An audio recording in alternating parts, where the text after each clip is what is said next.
some time during the preparation of my meal tonight to make a quick video that's been on my mind and on my heart for a second. It's about being deceived by a lover. Now, that title may be a little bit of a tagline to draw you in to watch this, clickbait, whatever, or not, but it's really going to touch upon some of the feelings that you have. Like maybe you felt like you were deceived by someone that you love, someone left you, or someone wasn't as forthright and honest with you as you feel you deserve. So I'm going to talk about that for a bit. This came up because of a relationship that I was in where it was codependent in many ways. Many relationships have the look and dynamic of a codependent relationship because both people are interdependent. They rely on each other, and the identity of each person is contingent upon the interactions, exchanges, and interplay of the two people that are involved. And maybe there's other people involved as well. And that's another thing. So in my relationship, I was in for about a year and a half, maybe two, I don't know. It was kind of not clear for some of the time, but became committed. And let's face it, if someone has gotten over you quickly, like they went immediately from you into another person, a lot of times people hide that. But if a person's able to move quickly without processing the feelings and emotions, and they're always going to have to force to process some of the emotions, because a person cannot simply jump from one loving relationship into another one without feeling something, and that coming up with the next person. So if you're that person and you are looking to jump into another relationship, just consider, first of all, yourself, how it's going to affect you. It's going to lead you down the road to just having more problems. And secondly, think about that new person that is not aware that you are that type of a person. Maybe you don't have that level of self-awareness and you're not knowing that you are doing this because this is something that you've done for a while, or it's something you haven't done for a while, but you've been a serial monogamist. So you've been in one relationship right after another, right after another, right after another. And I know, I've been down that road on both sides of the coin. So right now I'm thinking about this, and how could I be not worth enough that someone would just jump into another relationship? Is it that I was great one moment and then the next moment I'm not great? Or there's problems in every relationship, let's be real. No relationship goes without putting in work, time, communication, intermediaries, therapists, counselors, pastors, people that talk and help the couple facilitate a dynamic that works for both people. That involves communication. It requires give and take. It requires listening. It requires not just being butthurt all the time and having ego, because we all have ego. But if you're not willing to maybe see things from your partner's side, just your own side, and you're hurt and angry and sad about your partner's actions all the time, maybe you might want to take accountability for your own behaviors and your own thoughts and actions, because believe it or not, you're the common denominator in all of your relationships.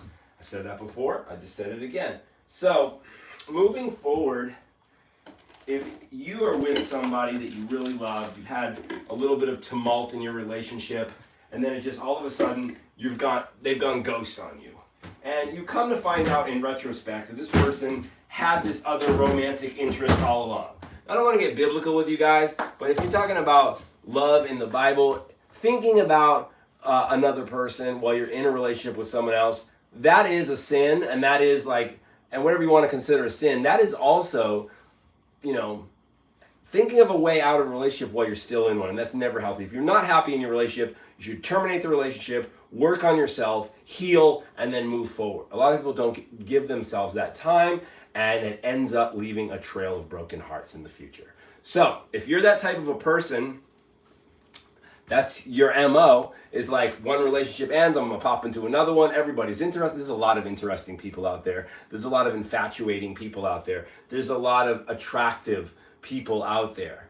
But you are never going to get healthy, strong footing until you realize that the inner work has to be done for yourself. So that means pain, that means aloneness, that means actually doing the work, changing the things in yourself. Because even if you have this narrative that it was all the other person's fault, or your poor judgment, or you're just one of these type of people that likes to self-diagnose and diagnose other people, like, I have this disorder, I have, PTSD, or ADHD, or complex post-traumatic stress disorder, and that's not a real diagnosis, but something you just believe you have. It's a story that you're telling yourself.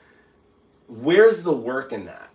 YouTube posts like this isn't the work. This is just an idea to put out there for you to put in the work, for you to find a professional, for you to take the time for yourself to write things down, for you to sort things out. And believe me, it doesn't happen in just a couple of months. It doesn't happen in a couple of days, a couple of months, a couple of weeks. Sometimes it can take a year. It could happen a couple of months. Things happen. People move quickly. That happens. Sometimes it does work. It does. Sometimes there's destiny. There's things that have to happen. But most of the time, and the statistics I've looked through on a lot of psychiatrists and couples counselors, 90% of the time, it's a rebound and it doesn't work.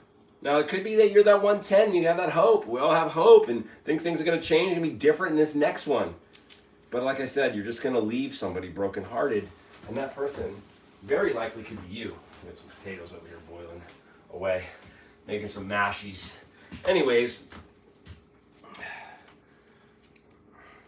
we don't want to feel our pain. That's the thing. We don't want to feel our pain because pain sucks. Who wants to cry every day? Who wants to heal? Who wants to put in the work? Who wants to take a deep look at where we've made the same choices that had the same results over and over and over again? Well, we all should want to do that, or realize that that's a necessity, because otherwise you think you're just going to heal on your own. This is a lifetime of traumas or conditionings that we've had from our parents showing us how to be. Maybe your parents are judgmental. Maybe your parents are avoidant. Maybe your parents didn't give you the attention that you wanted or needed. And you're going to, on one hand, blame them because, oh, they messed me up and all this. And on the other hand, well, it's going to be different this time. I went to a couple full moon ceremonies and, did a little breath work, and now I'm better. I'm all better. Everything's changed.